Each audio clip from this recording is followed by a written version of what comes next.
en el libro de Nehemías, en el capítulo 1. Nehemías está después de Esdras, está pasadito Crónicas en el Antiguo Testamento. Amén. La palabra de Nehemías, hijo de Acalías, aconteció en el mes de Kisleu, en el año 20, estando yo en Susa, capital del reino, que vino Anani, uno de mis hermanos, con algunos varones de Judá, y les pregunté por los judíos que habían escapado, que habían quedado de la cautividad, y por Jerusalén. Y me dijeron: el remanente, los que quedaron de la cautividad allí en la provincia, están en gran mal y afrenta, y el muro de Jerusalén derribado y sus puertas quemadas a fuego. Cuando oí estas palabras, me senté y lloré e hice duelo por algunos días, y ayuné y oré delante de Dios de los cielos. Y dije: te ruego, oh Jehová, Dios de los cielos, fuerte, grande y temible, que guarde el pacto y la misericordia a los que le aman y guardan sus mandamientos, que esté ahora atento tu oído y abiertos tus ojos para oír la oración de tu siervo, que hago ahora delante de ti, y no de ti de día y de noche, por los hijos de Israel tus siervos, y confieso los pecados de los hijos de Israel que hemos cometido contra ti. Sí, yo y la casa de mi padre hemos pecado. En extremo nos hemos corrompido contra ti, y no hemos guardado los mandamientos, estatutos y preceptos que diste a Moisés. Muy bien. Nehemías fue un hombre, un profeta de Dios, que no solo llevó al pueblo de Judá a reconstruir los muros y las puertas de la ciudad, sino él llevó al pueblo a tener un nuevo compromiso con el Señor, con Dios y con la voluntad revelada de su palabra. El título del mensaje se llama Nos levantaremos y edificaremos. Y usted me va a decir: hermana, pero eso era en el tiempo de Nehemías, pues existían esos muros alrededor de las ciudades. Pero ¿cómo nosotros nos vamos a levantar y vamos a edificar? Bueno, pues yo le quiero decir que usted vive en una casa, y alrededor de su casa hay un perímetro, ¿sí? Aquí está el arquitecto, y pues hacen un círculo alrededor de la casa, un cuadrado, lo que sea, un triángulo, lo que sea. Y esa circunferencia protege la casa, ¿sí? Esos son los muros de su casa.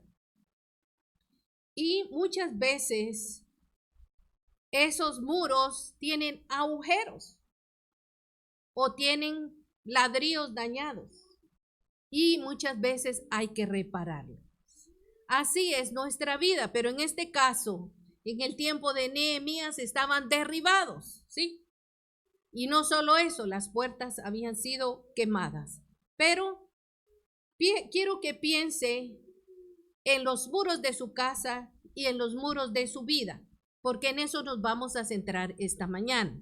Nos levantaremos y edificaremos. El libro de Nehemías continúa la historia de los judíos desterrados que volvieron de la tierra natal después del cautiverio babilónico. El libro de Esdras menciona que un grupo de unos 50,000 judíos volvieron a Judá en el primer año de Ciro, el conquistador que derrotara a Babilonia.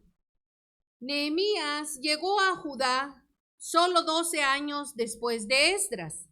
Nehemías era un alto oficial del gobierno persa que, debido a su preocupación por Jerusalén, pidió permiso para servir como gobernador del pequeño distrito de Judá. Él sirvió en Jerusalén 12 años y volvió a Persia, y después regresó para gobernar Judá por segunda vez.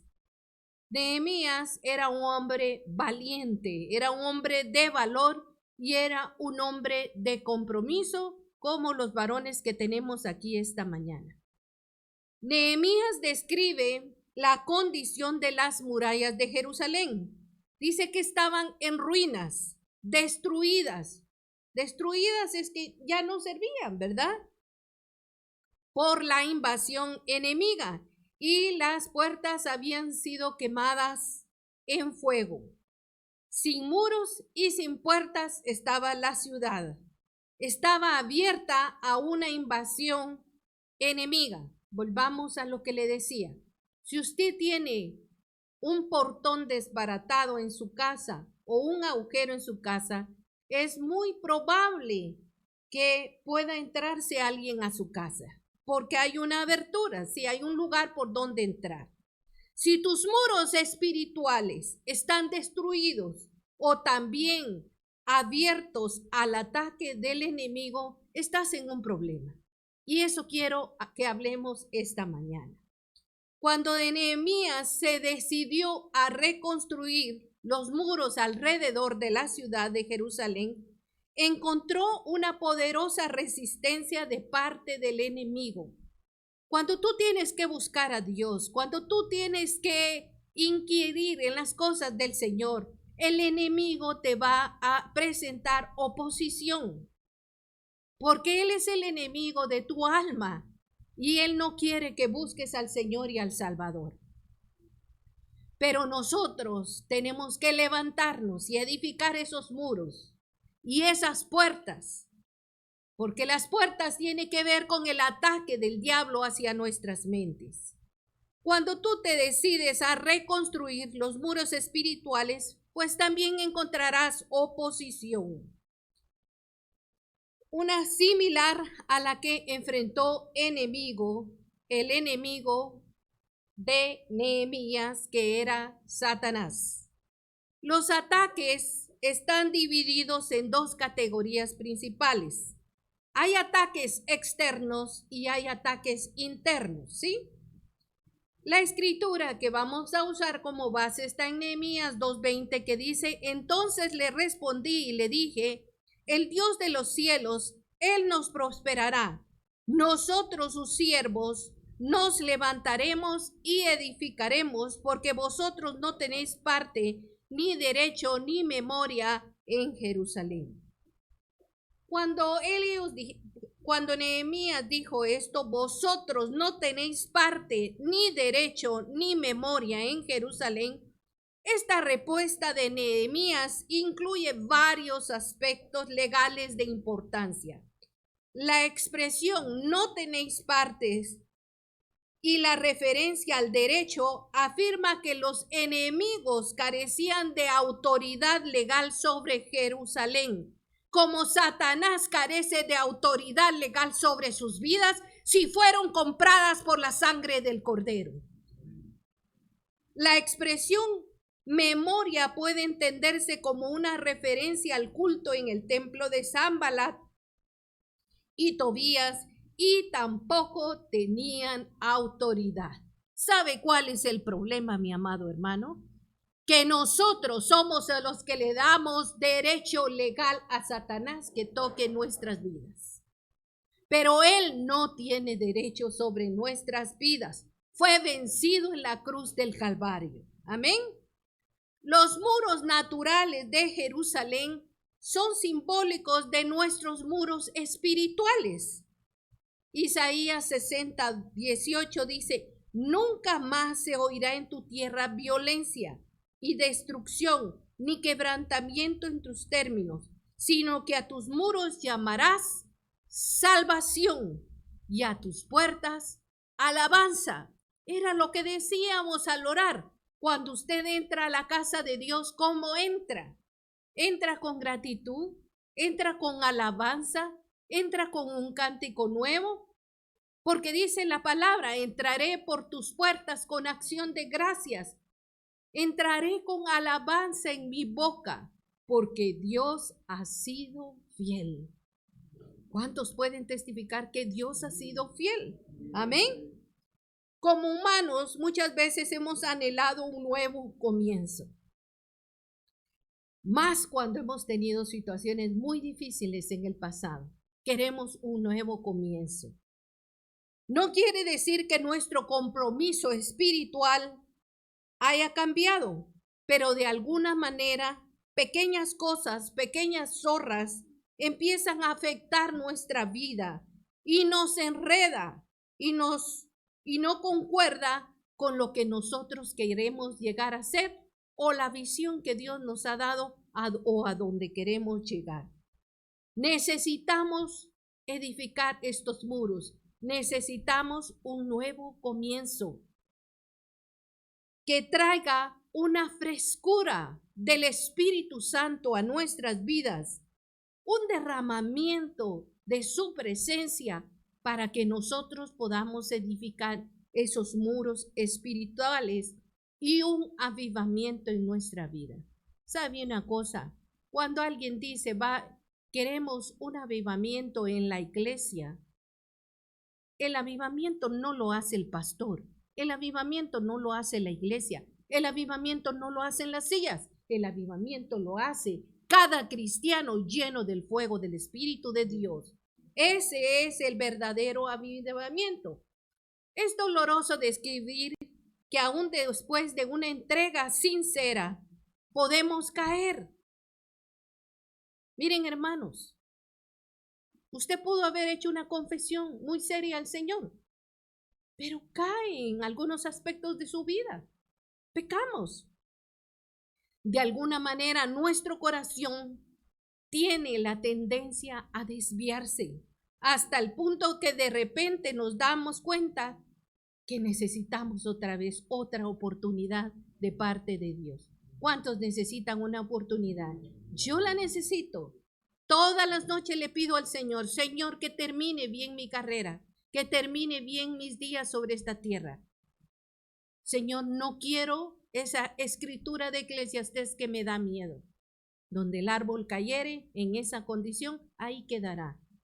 Pero yo espero en el Señor que cuando caiga mi árbol, caiga en la presencia del Señor.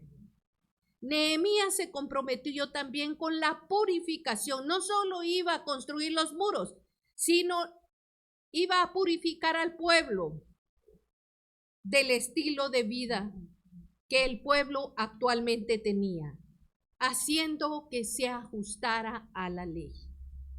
Es impresionante porque recuérdense que en ese tiempo vivían bajo la ley, ¿sí? Pero nosotros vivimos bajo la gracia. Solo que hay gente que confunde la gracia y se columpia demasiado. Pero la gracia es más delicada que la misma ley a veces.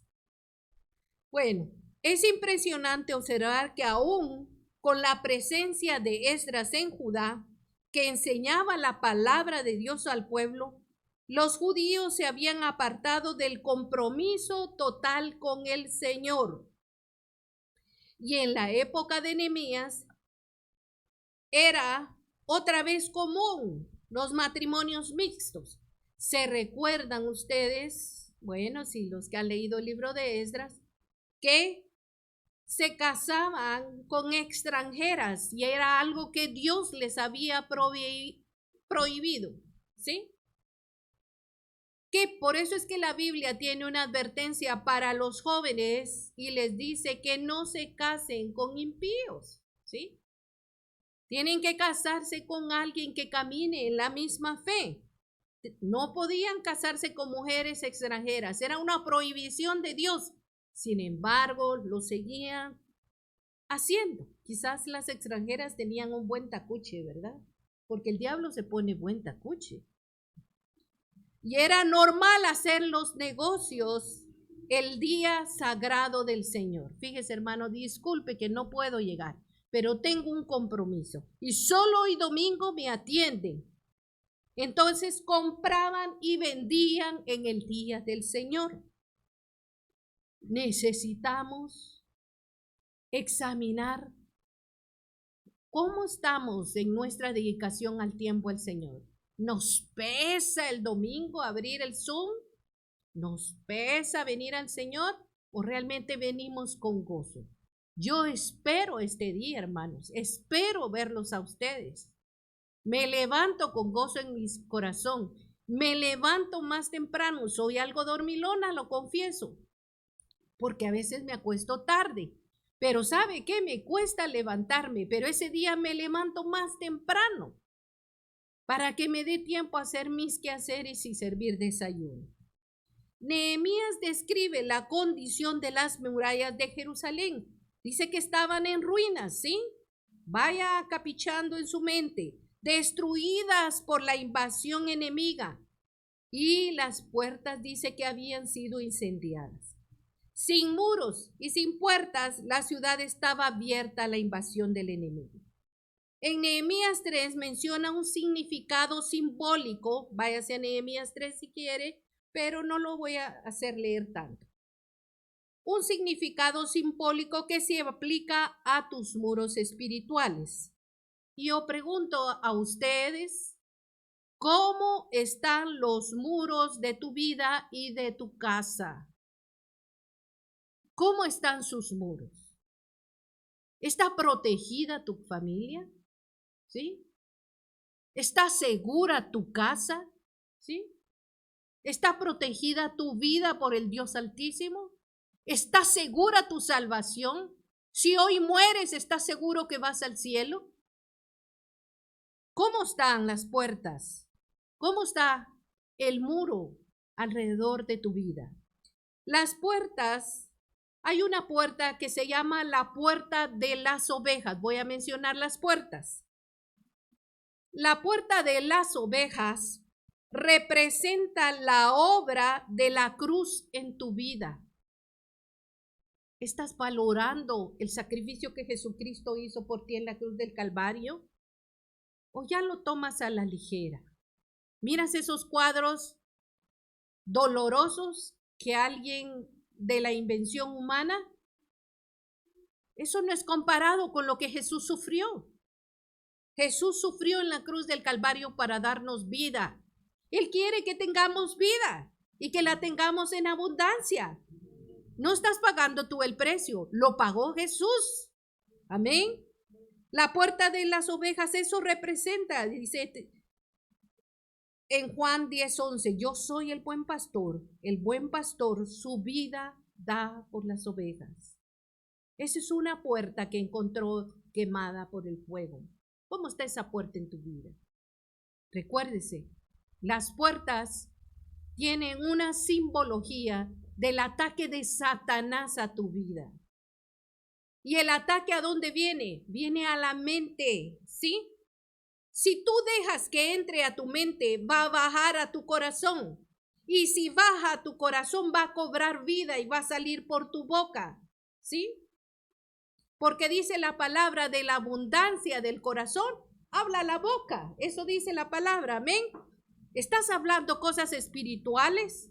¿Realmente hay un cambio en tu vida? ¿Has recibido a Jesús como tu Señor y hablas de las cosas y las maravillas que Jesús hace? ¿Das testimonio de la fidelidad de Dios o no?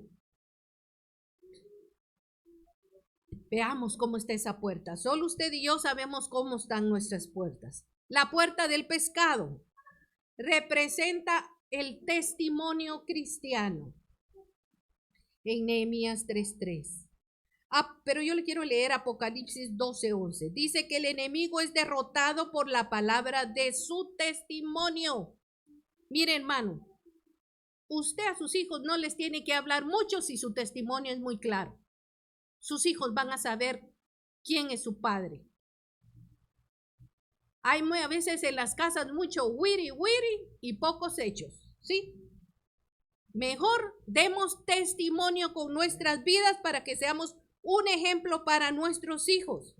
Dice que el enemigo es derrotado, oiga bien, es derrotado por la palabra de su testimonio. La palabra testimonio significa evidencia o registro. Déjeme decirle que usted es, evidencia o registro viviente del Señor. qué cosa. O sea, usted cuando está caminando va a ser una evidencia y un testigo del Señor, ¿sí? Así es que, ¿cómo estamos testificando? ¿Qué evidencia estamos? ¿Qué registro lleva usted de las obras que ha hecho? Yo tendría un registro grandísimo. Mi hija estaba a punto de morir y Dios le devolvió la vida. Cuando mi hijo nació, el primogénito, le dijeron a mi esposo, váyase a su casa, es primeriza y se va a tardar un montón. Y me dejó sola en el hospital por eso, porque iba a ser un parto largo. De repente el doctor me dice, el niño se volteó, se está ahorcando con el cordón umbilical y hay que operarla. Y yo decía, ¿y mi esposo? Y yo me afligida que qué iba a suceder, ¿sí? Hay momentos en la vida que estás pasando peligros, pero yo tengo un registro de la mano de Dios sobre nuestras vidas. Mi hijo está vivo para la gloria de Dios, mi hija está viva para la gloria de Dios. Tengo casa cuando estuve a punto de perderla por el banco por un crédito hipotecario. Se quedó mi esposo sin empleo por un tiempo.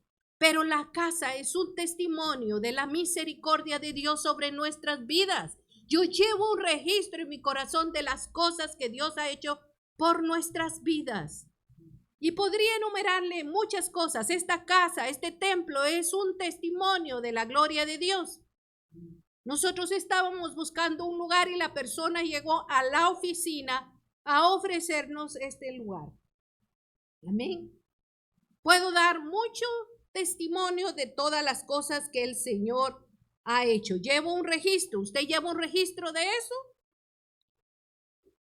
Bueno, el registro y la evidencia es como lo que se usa en un caso legal, en un juicio, en una corte. Recordarás que Jesús mandaba a las personas que habían sido liberadas a ir y decirles a otros lo que Él había hecho por ellos. En la medida que tú testificas, das evidencia del poder de Dios. Para ser efectivo, tu testimonio debe estar basado en la palabra de Dios, tal como el abogado en una corte se basa en los argumentos en la ley. Hermano, ¿cuántos pueden dar testimonio de que les dio COVID y la misericordia de Dios los salvó? ¿Cuántos podemos dar testimonio que no lo tuvimos y la misericordia de Dios nos salvó? Tantas cosas que nosotros podemos testificar, pero lo sabemos porque conocemos a Dios grande y poderoso. Bueno, vamos a la siguiente puerta. La puerta vieja representa el cambio de la antigua naturaleza a la nueva naturaleza. Dice Romanos 6:1. ¿Qué pues diremos? ¿Perseveraremos en el pecado para que la gracia abunde? Porque la paga del pecado es muerte, mas el don de Dios es la vida eterna en Cristo Jesús, Señor nuestro. Estamos hablando de los muros y las puertas que tienen que ser levantadas. Y os le pregunto esta mañana, ¿hay un cambio en tu vida? ¿Tu vida es una vida nueva? ¿O todavía sacas las cosas viejas? ¿Sí? Porque la gente te está viendo, sos un testigo. Pero nosotros no vivimos una religión, vivimos una vida en Cristo y asumimos que las indicaciones que la palabra de Dios nos da, tenemos que ponerla en práctica en nuestra propia vida. Amén.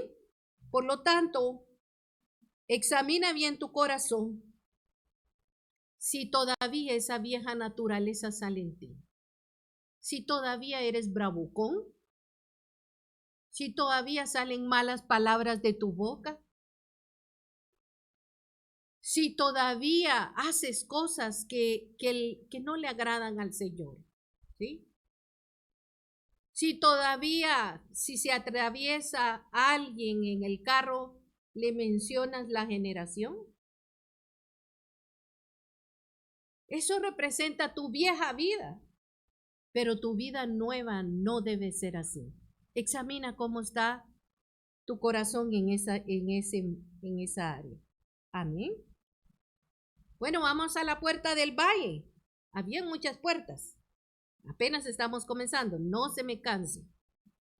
La puerta del valle habla del sufrimiento y la prueba. Ay, ay, ay, ¿cuántos han sufrido? Y prueba. Es que yo no sé por qué, hermanos.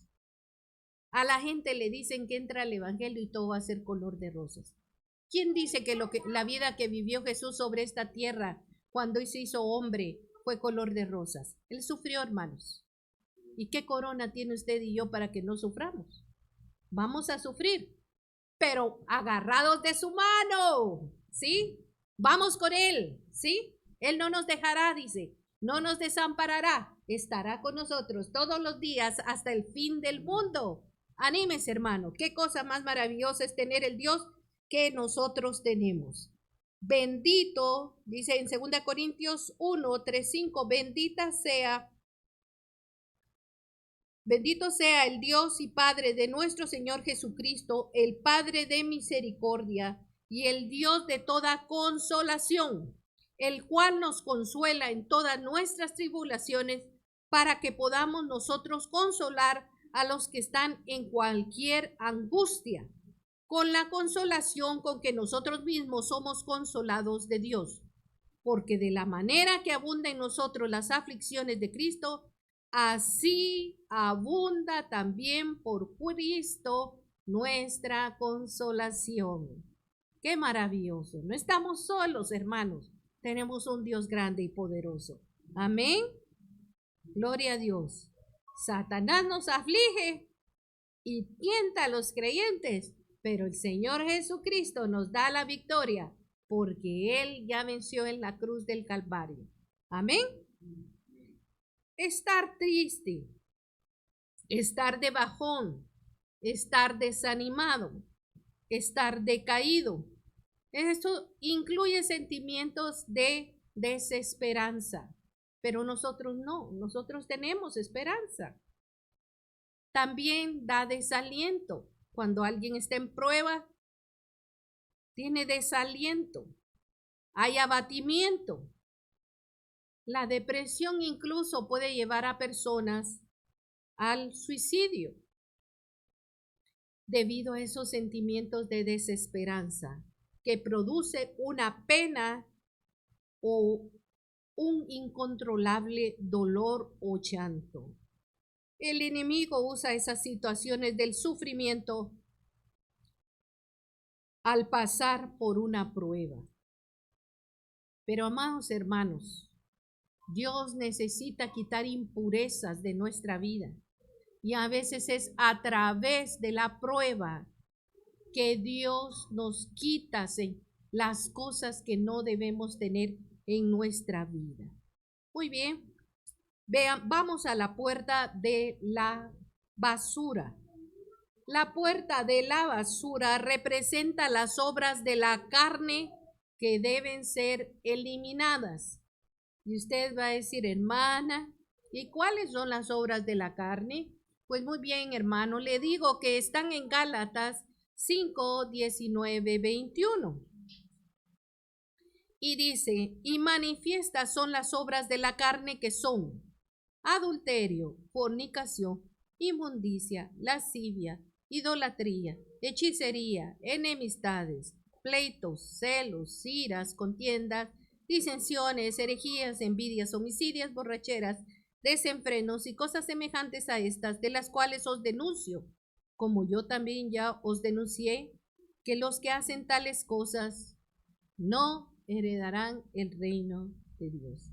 Ahora mire, hermano, por favor, si hay una advertencia de parte de Dios y una escritura tan clara como esta, anótelo. y examine su corazón. Yo también examino mi corazón, ¿verdad? Todavía pleiteo con mi marido y con mis hijos. Usted no pletea con su marido y sus hijos. Nos pasa, hermanos, ¿sí? Pero nosotros tenemos un Señor grande. Debemos abstenernos de los deseos de la carne, dice la palabra. Y abstenernos significa guardarte de algo o rehusar hacerlo. Eso significa, ¿sí? Abstenerse de toda especie de mal. Satanás usa el mundo para seducir al creyente a pecar, ¿sí? Y necesitamos nosotros conocer muy bien la palabra y conocer qué le desagrada a nuestro Dios. Y Satanás va a usar la carne para afectar la mente. Romanos 7:23 dice, recuérdense que las puertas son símbolos de nuestra mente. Romanos 7:23 dice, más veo otra ley en mis miembros que se rebela contra la ley de mi mente y me lleva cautivo a la ley del pecado que está en mis miembros. Satanás usa la carne para que coseches corrupción y podredumbre o perversión. Satanás va a usar tu carne, hermano. Satanás va a usar tu alma. Satanás va a usar tus deseos. Gálatas 6:8 dice, porque el que siembra para su carne, de la carne segará corrupción, mas que el que siembra para el espíritu, del espíritu segará vida eterna. Amén. Muy bien. Cuando cometes estos pecados de la carne, das lugar y derecho a Satanás en tu vida. Dice en 2 Timoteo 2:26, y se zafen del lazo del diablo en que están cautivos por él a su voluntad. Es cierto. Mira, hermano, cuando usted peca, a usted no lo llevan con una pistola aquí y peque ahorita. Haga lo que no debe hacer. No, usted va contentito, pero bien contento a hacer lo que le desagrada a Dios, ¿sí? Pero el problema es que usted ya no está para agradarse a sí mismo. Usted está para agradar a aquel que pagó por su vida en la cruz del Calvario. Si usted dice que Jesús es su Señor, quiere decir que usted, el Señor, en el Antiguo Testamento, el Señor era el dueño, ¿sí? Si usted dice que Jesús es su Señor, usted ya no se pertenece a sí mismo, le pertenece a Él. Por lo tanto, usted ya no tiene para escoger, tiene que escoger las cosas que Dios dice que debemos escoger. Amén. Muy bien. ¿En qué puerta me quedé, chicos? En la puerta de la carne, ¿verdad? Ahora vamos a ver la puerta de la fuente. La puerta de la fuente representa al Espíritu Santo. Juan 7:37 y 39 dice, si alguno tiene sed, venga a mí y beba. El que cree en mí, como dice la Escritura, de su interior correrán ríos de agua viva. Esto dijo del Espíritu Santo que había de recibir de los creyentes. Solo déjeme beber del agua que salta para vida eterna. Satanás también se opone a la obra del Espíritu Santo. Uno de los propósitos del Espíritu Santo es guiar a los hombres y mujeres a la verdad de la palabra de Dios. Entre menos sepa usted, menos puede pelear con él.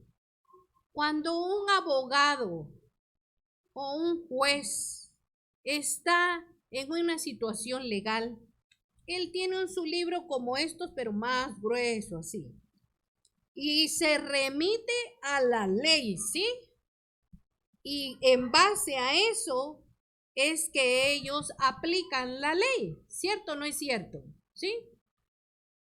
Ahora dígame, si usted no lee la palabra y si usted no sabe la palabra, ¿cómo le va a alegar usted al diablo? ¿Cómo va a hacer usted para resistir al diablo y que huya de usted? Primero tiene que conocer la palabra, tiene que conocer la ley. Es importante, hermanos. Dios nos ha dado esa sabiduría, esa inteligencia que proviene de lo alto. Mire, hermano, mi esposo le puede recitar la Biblia de Génesis a Apocalipsis, pero yo no puedo. A mí me cuesta. Entonces yo soy remachona. Por eso hago mis notas y apunto, ¿sí? Pues usted haga sus notas y apunte, pero haga algo para que la palabra de Dios se le quede. Y se le va a quedar porque el Espíritu Santo se la va a impregnar en su corazón. Ahora usted me va a decir, mira hermana, yo tengo 30 años de asistir a la iglesia. Con más razón usted la tiene que tener la palabra en la punta de la lengua, porque cuánto mensaje ha oído. Tiene que, si usted ha oído la palabra, la tiene que recitar. Hoy me decía el hermano Miguel para probar el sonido, hermana, recite un salmo. Y empecé a decir el Salmo 91, ¿sí? Pero qué vergüenza hubiera sido que yo le dijera, ay, es que no me lo sé, hermano. No sé qué decir. No, hermanos, usted tiene que estar listo. Y tiene que tener la palabra en su mente y en su corazón. Y eso solo puede ser por la obra del Espíritu Santo, ¿sí? Yo me recuerdo que yo le decía, Espíritu Santo, impregna esas palabras en mi corazón. Oía un bonito sermón y yo decía, por favor, Señor, que se me quede, ¿sí? ¿Sí? Porque la vida está en nuestro corazón, ¿sí? Entra por aquí, pero aquí es donde se queda. Amén. Gloria a Dios. ¿Están contentos todavía? Gloria a Dios. Dice en la escritura de 2 de Corintios 4:4, en los cuales el Dios de este mundo cegó la mente de los incrédulos, para que no les resplandezca la luz del glorioso evangelio de Cristo, el cual es la imagen de Dios. Qué tremendo, hermanos. El enemigo cega la mente de los incrédulos. Yo no sé si usted tiene familia que no conoce a Jesucristo, pero lo primero que usted tiene que orar es para que quite esa ceguera espiritual de su vida. Amén. La espada del Espíritu es la palabra de Dios. Es un arma que puede ser usada tanto en forma ofensiva como defensiva. Es un arma defensiva cuando la usamos para defendernos en contra de los ataques de Satanás, pero es un arma ofensiva cuando la usa para reclamar el territorio para el Señor al compartir el mensaje del Evangelio y llevar la liberación a otros. Esto lo vimos en batalla espiritual, en seminario, con los hermanos que están estudiando en el seminario bíblico. Pero usted debe conocer esas cosas, las debe saber cómo usar la palabra de Dios para poder resistir al enemigo y que huya de ustedes. Dice la palabra de Dios que Satanás anda como león rugiente. No dice que es un león, dice como león rugiente. Mire, hermano, yo me puse a ver unos videos de esos de los leones. Y de verdad que los leones, primero, no cazan solos, cazan en equipo, ¿sí? Se junta una manada, unos distraen, van por este lado, otros van por aquel lado y ponen a la leona. Yo no sé por qué es a la leona ustedes, tal vez porque defendemos a nuestros hijos, ¿sí? Pero ponen a la leona a atacar el animalito que se quieren comer, ¿verdad? Pero trabajan en equipo. y los otros están haciendo su trabajo para que la leona finalmente case la presa. ¿Qué hacemos nosotros? Queremos un evangelio individual, queremos un evangelio personal, queremos ajustar la palabra a nuestra conveniencia. No es así, amados hermanos. Es en equipo y como Dios quiere que la usemos. Cuando un ejército va a pelear, aunque ellos están entrenados para la guerra, ¿sí? Aunque ellos están entrenados para la guerra, no mandan a un soldado solo, ¿sí? Ellos van en equipo, ¿sí? Fíjese bien en eso.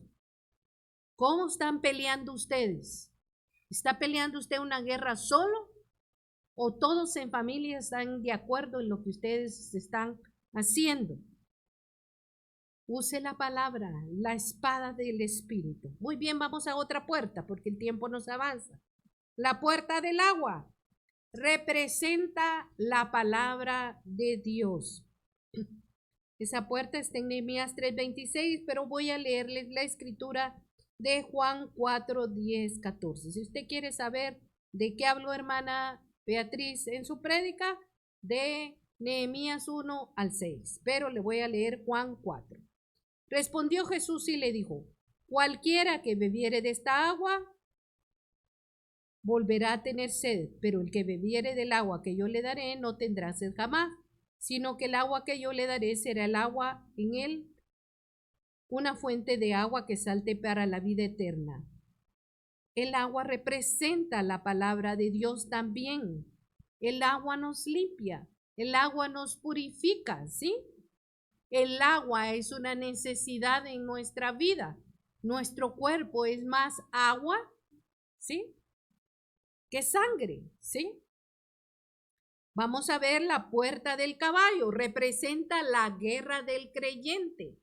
Los caballos eran usados para la guerra.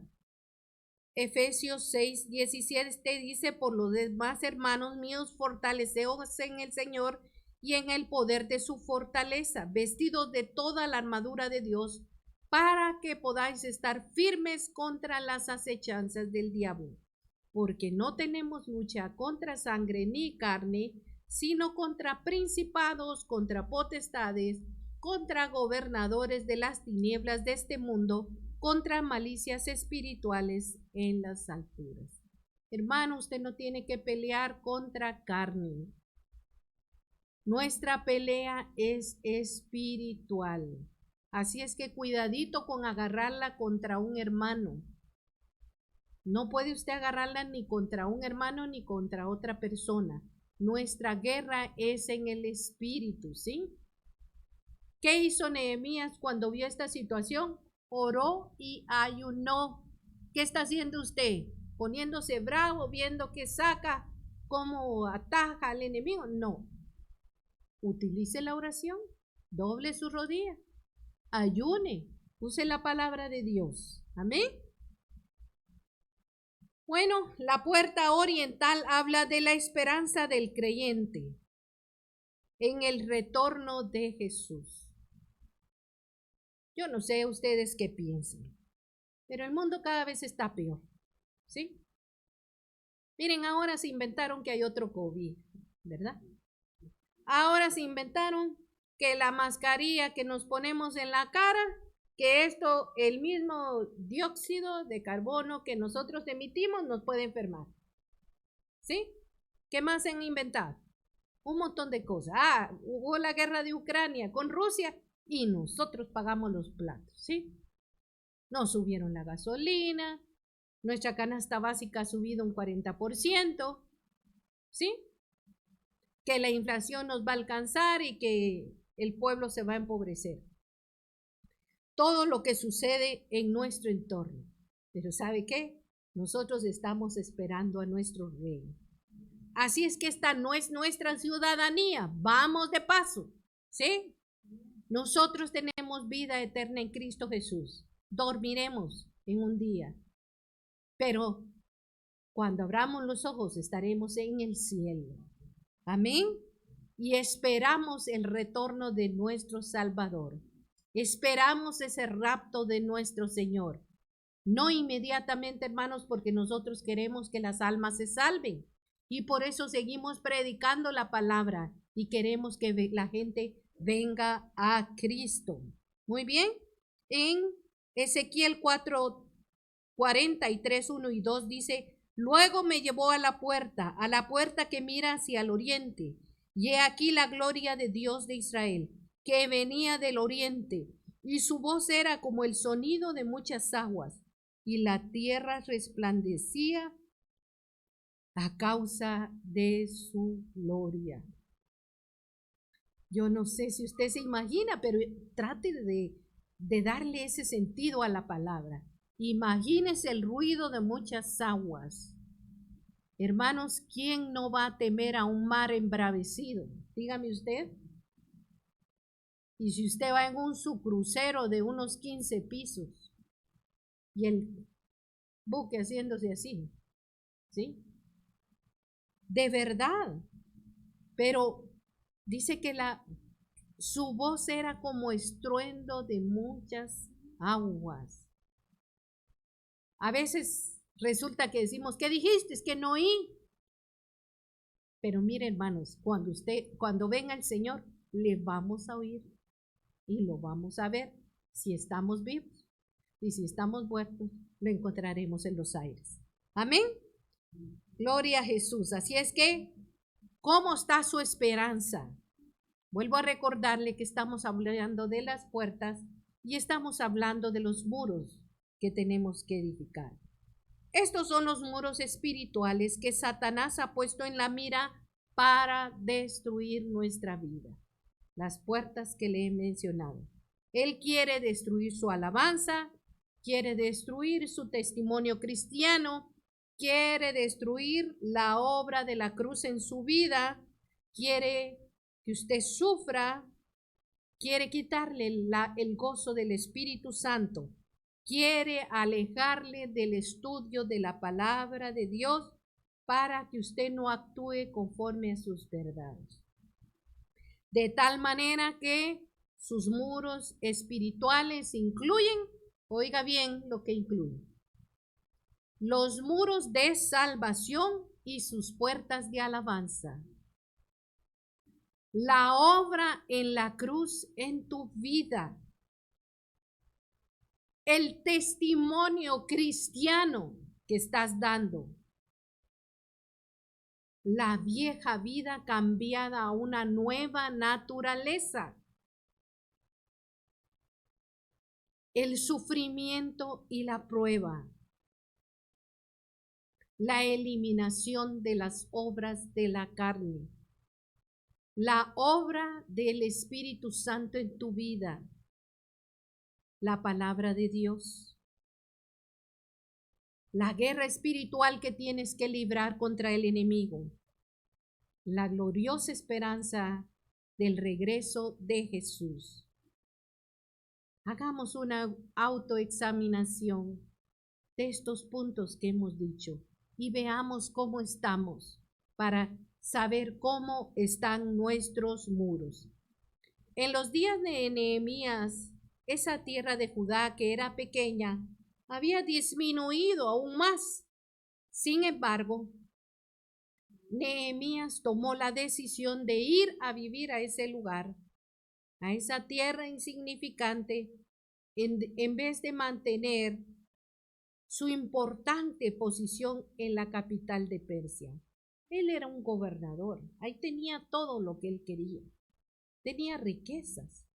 Sin embargo, tenía amor por el Señor y temor de Dios, conocía la palabra y le dolía que el pueblo de Dios estuviera sufriendo. Y esto nos muestra algo más, mi amado, el grado de compromiso que tenemos con Dios. Si él era gobernador en Persia y lo tenía todo, bien pudo decir, que vaya fulano y que me hagan favor de ir a hacer tales y tales cosas. Pero él mismo lo hizo. Vamos a ir a unas escrituras, ¿sí? Ahora sí le pido que agarre su Biblia.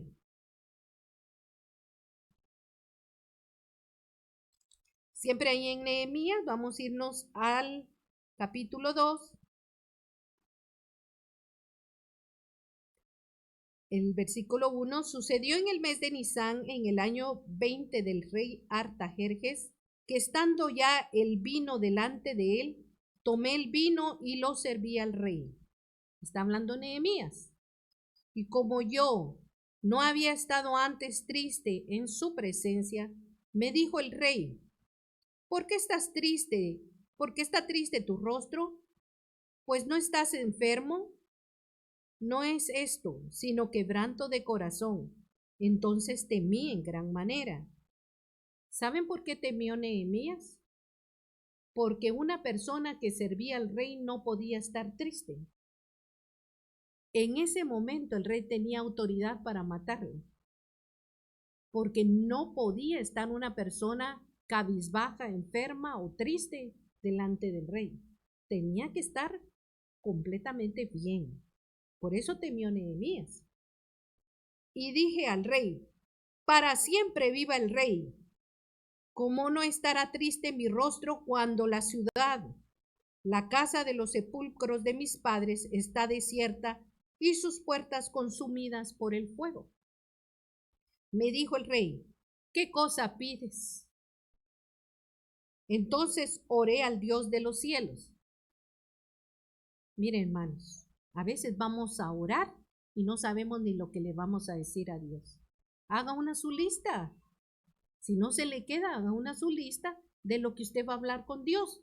Pero no puede ser que usted tenga que pedirle algo a Dios o hablar con Dios y no sepa ni qué le va a decir. Usted no puede repetir vanas palabrerías. Y dije al rey, si le place al rey y tu siervo ha hallado gracia delante de ti, envíame a Judá, a la ciudad de los sepulcros de mis padres, y reedificaré. Entonces el rey me dijo, y dice que la reina estaba sentada junto a él, ¿cuánto durará tu viaje? ¿Y cuándo volverás? ¿Sí? Son preguntas lógicas, hermano. Él estaba trabajando ahí y agradó al rey enviarme después que yo le señalé el tiempo.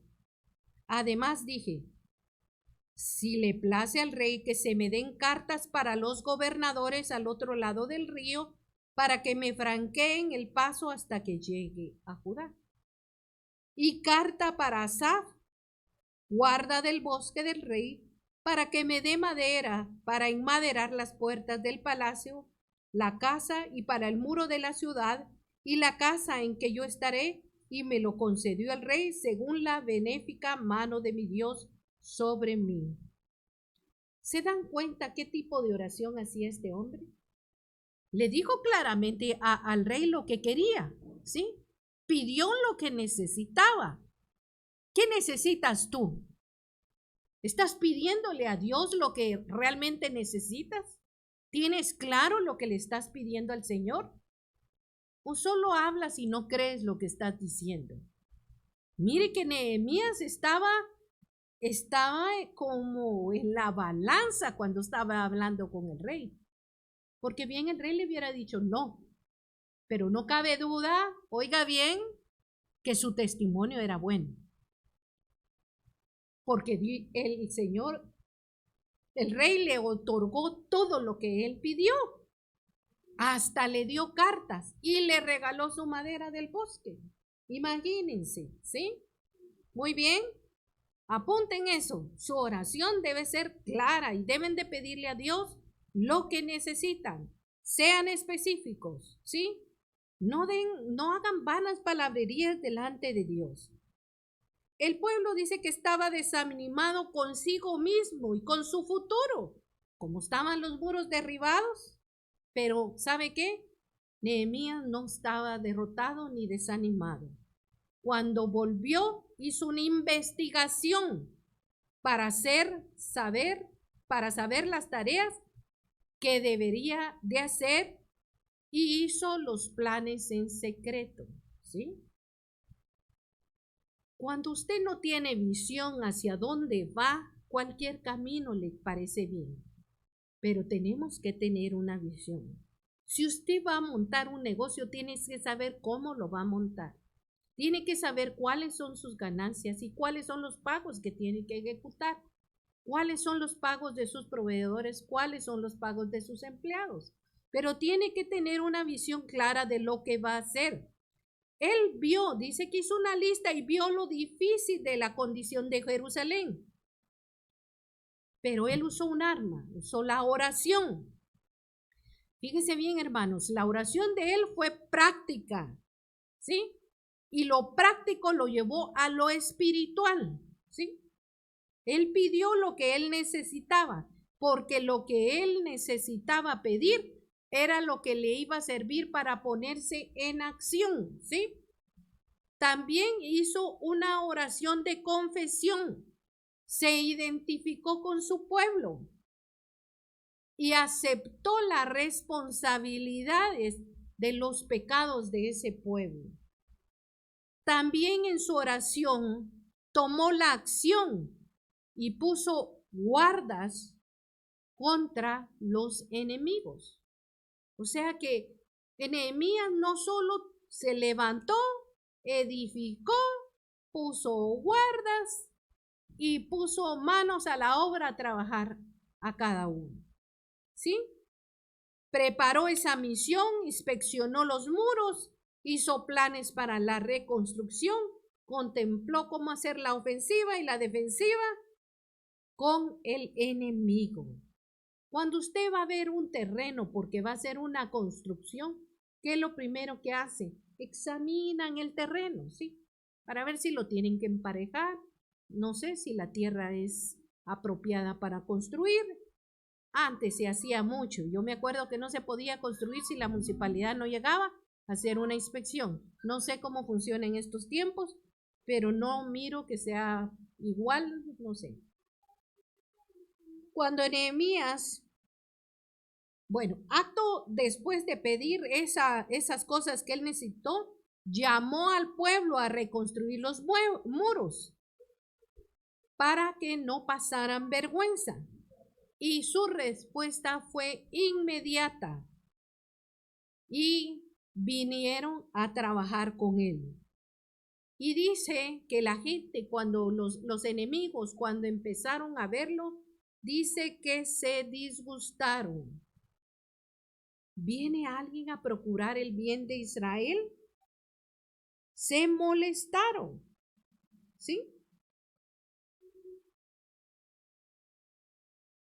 Eso está en el capítulo 2:10 de el libro de Nehemías. Pero oyendo Sanballat, era uno de sus enemigos, Tobías, otro de sus enemigos, les disgustó en extremo que viniese alguno para procurar el bien de los hijos de Israel.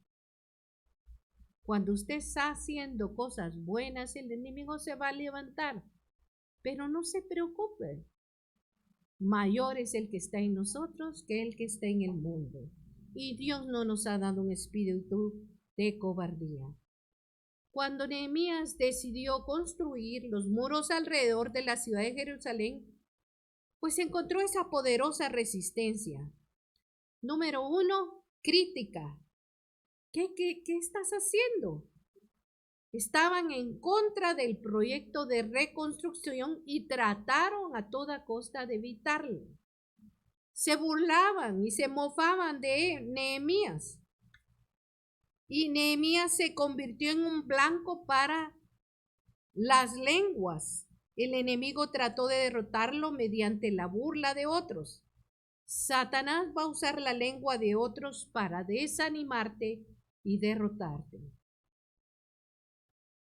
Quizás usted tenga un jefe que es difícil y el oírlo te desanima. Pero ¿sabes qué? Nuestra lucha no es contra carne. Ora al Señor y así como Nehemías, dile específicamente lo que quieres. Combate contra la mente, contra la lengua y contra el espíritu y el cuerpo los muros espirituales de los creyentes. Eso es lo que hace Satanás. Combate contra todo para derribarnos. Y ataca a veces mediante la familia y asociados, finanzas o circunstancias que nos rodean.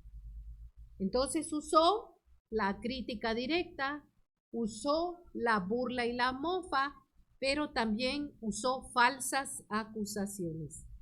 El enemigo atacó a Nehemías con falsas acusaciones. Lo acusaron de ser rebelde.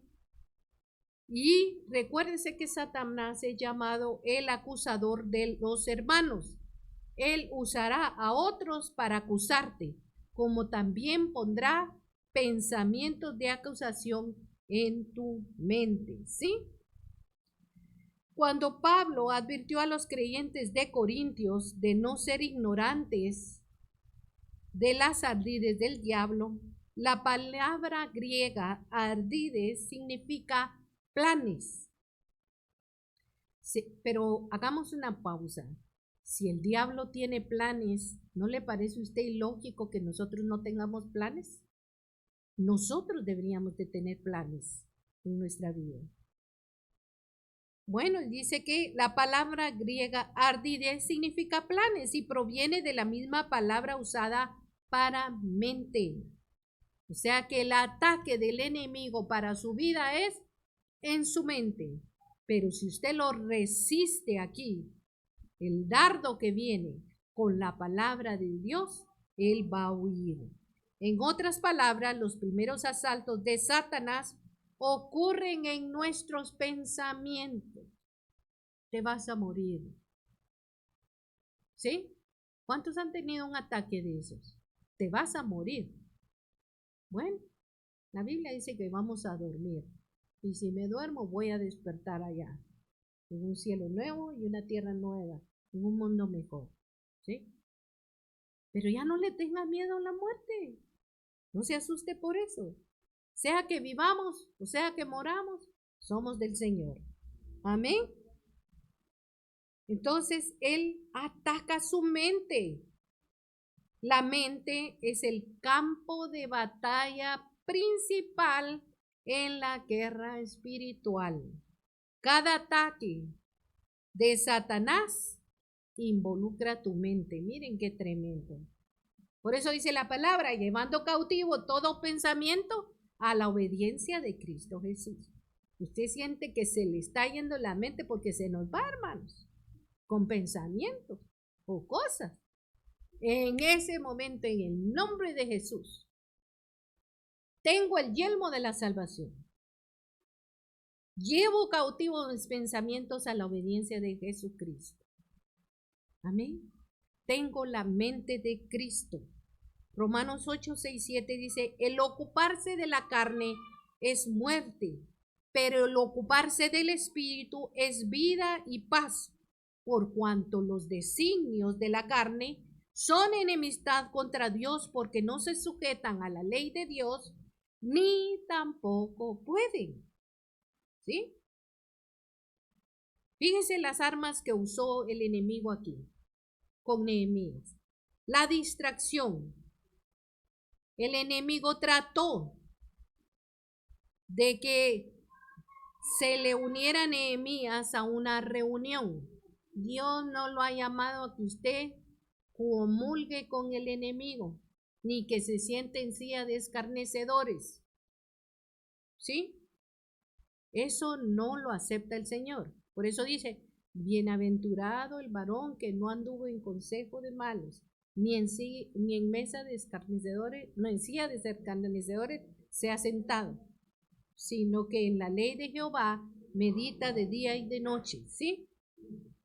Esta reunión que le ofrecían los enemigos era una táctica de distracción para apartarlo del propósito de que él reconstruyera los muros. Cuando usted quiere hacer cosas buenas en su familia, cuando usted quiere hacer cosas buenas en su casa, cuando usted tiene nuevos propósitos, él va a tratar de que usted no lleve a cabo esos planes.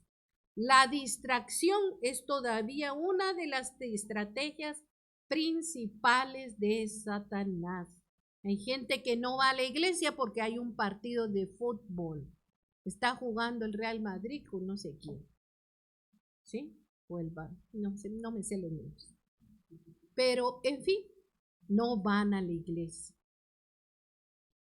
Bueno, otra cosa, la influencia popular. Tratar que los creyentes se conformen a la opinión popular, a las reglas que tiene la mayoría, a los principios del mundo.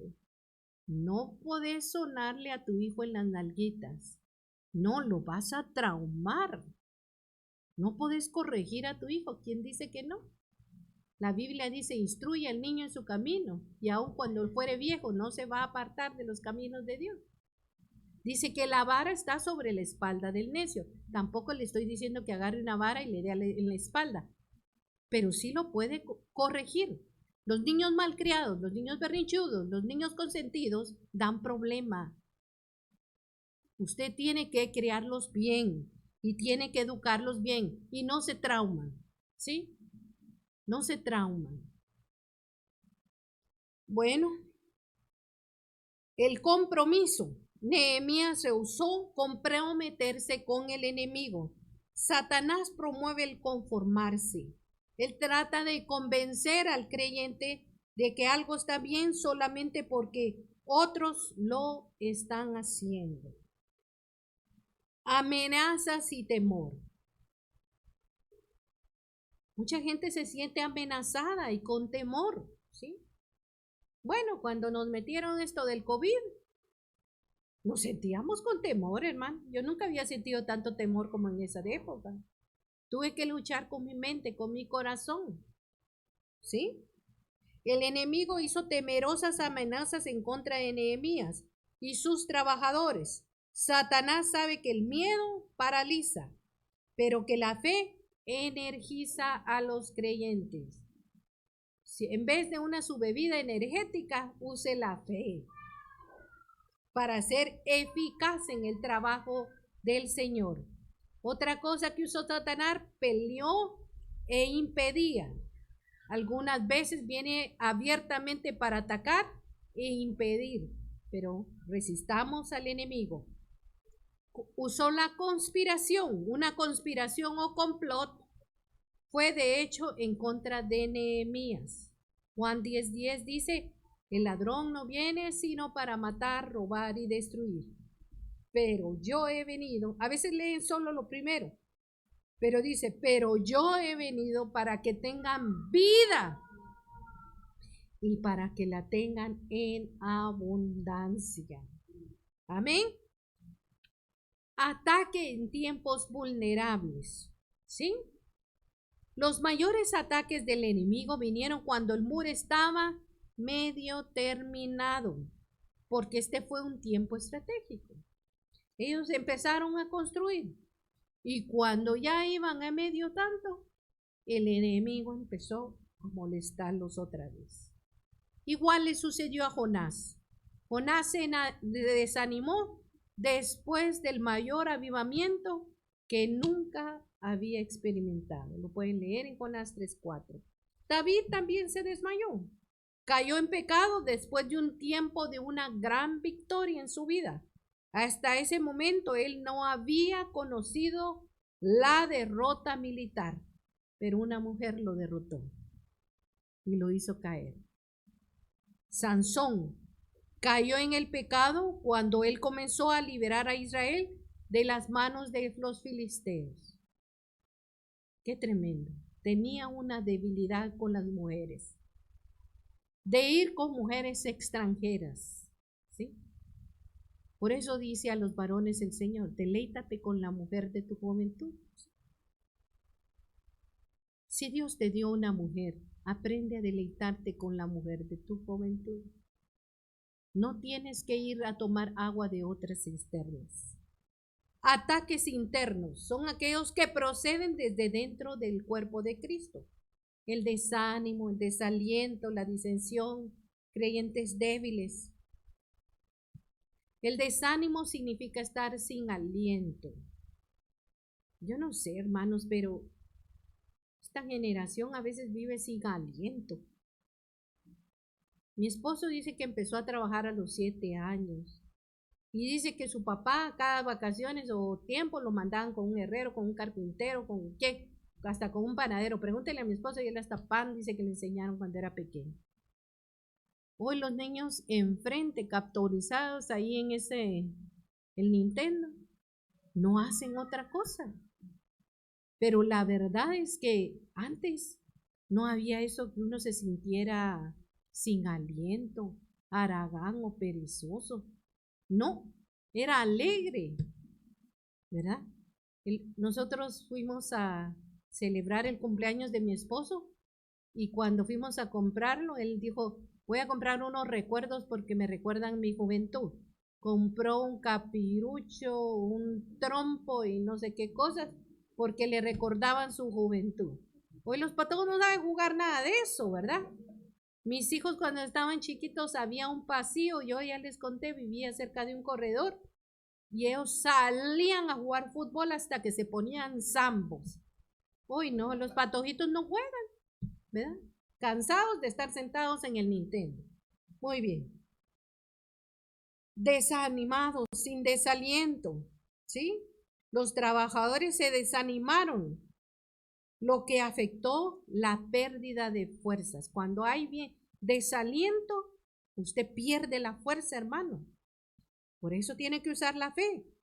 ¿Y sabe qué? No solo pierde la fuerza, pierde la visión y la pérdida de la confianza en Dios.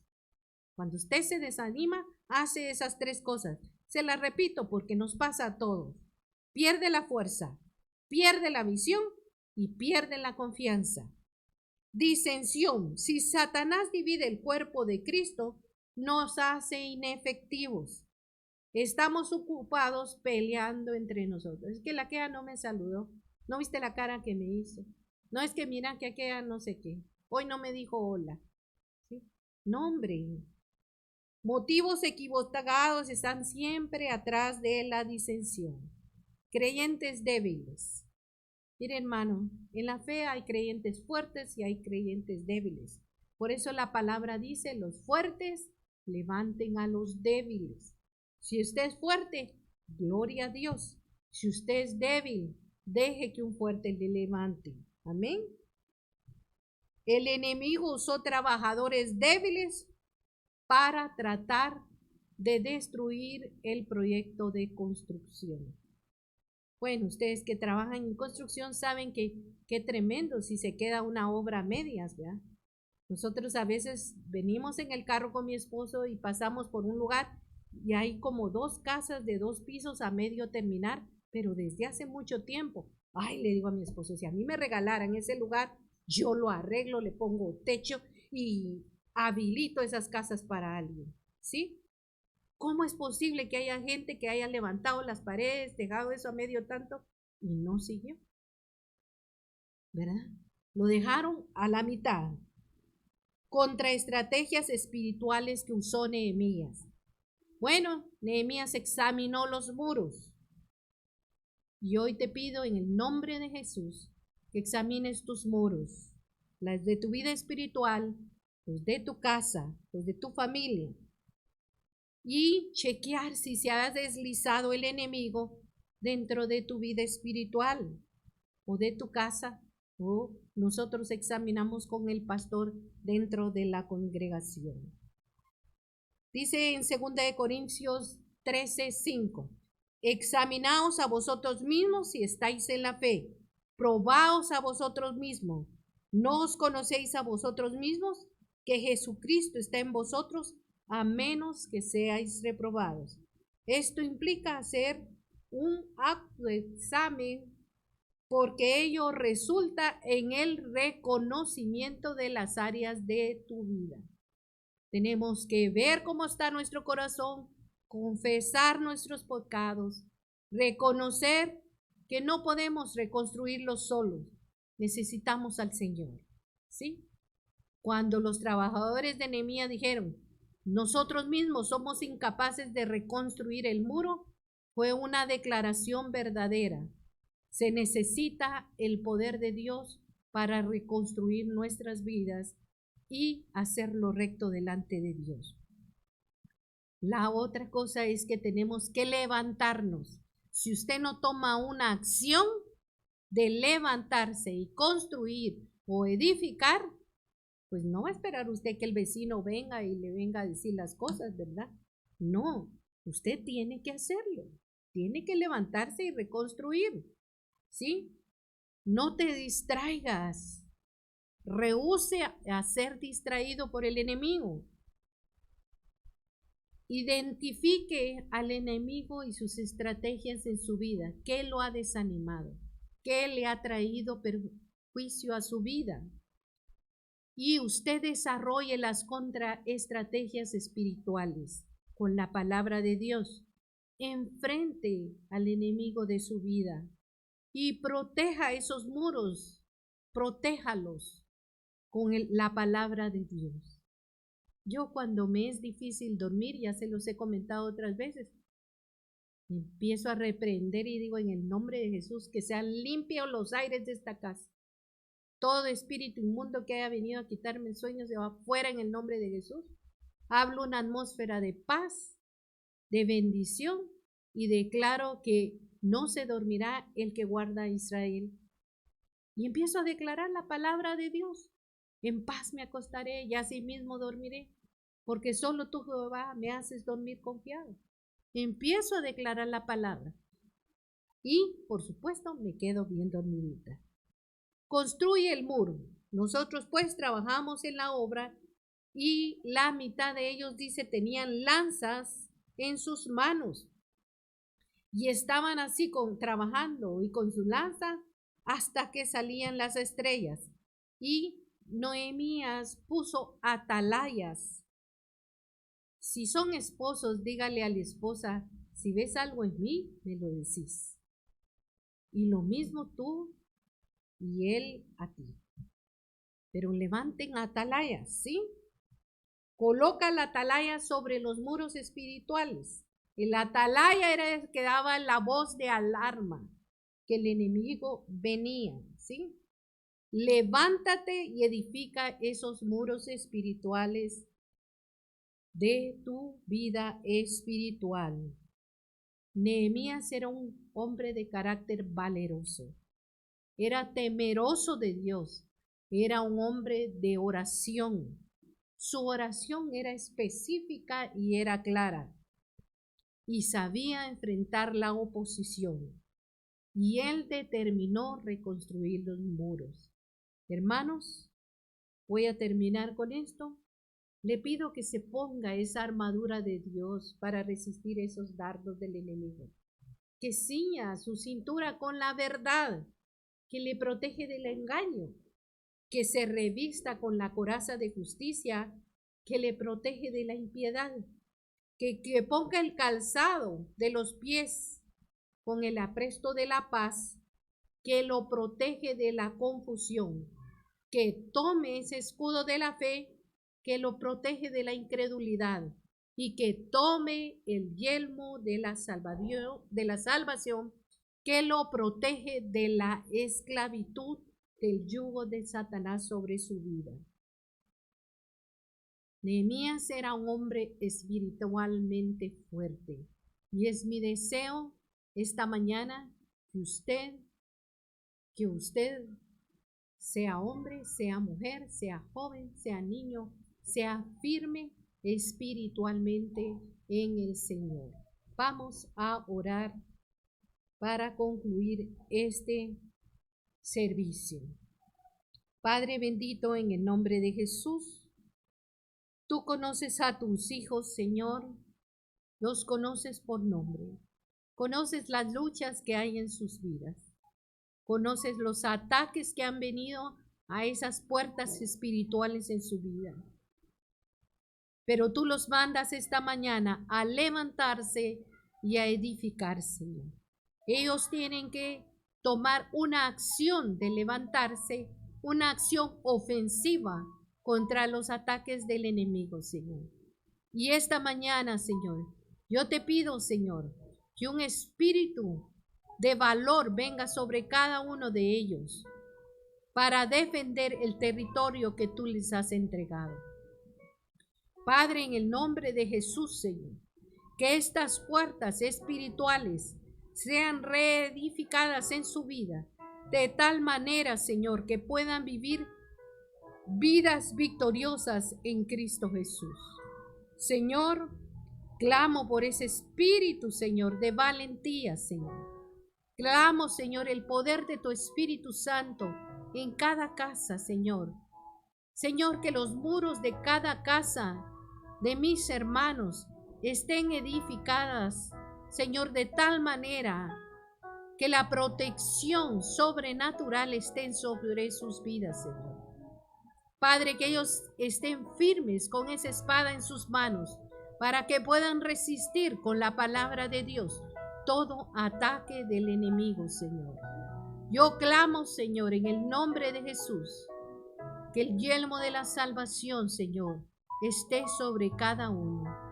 Señor, que aquellos, Señor, que aún no tienen una transformación en su vida, que reconozcan a Jesús como su verdadero y único Salvador, y que permitan que la obra del Espíritu Santo transforme sus vidas y traiga una vida nueva a sus corazones. Clamo tu presencia en cada vida, Señor. Clamo el poder de tu Espíritu Santo.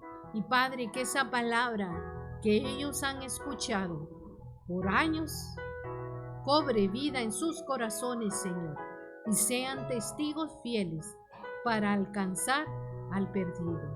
En el nombre de Jesucristo, Señor, te doy gracias.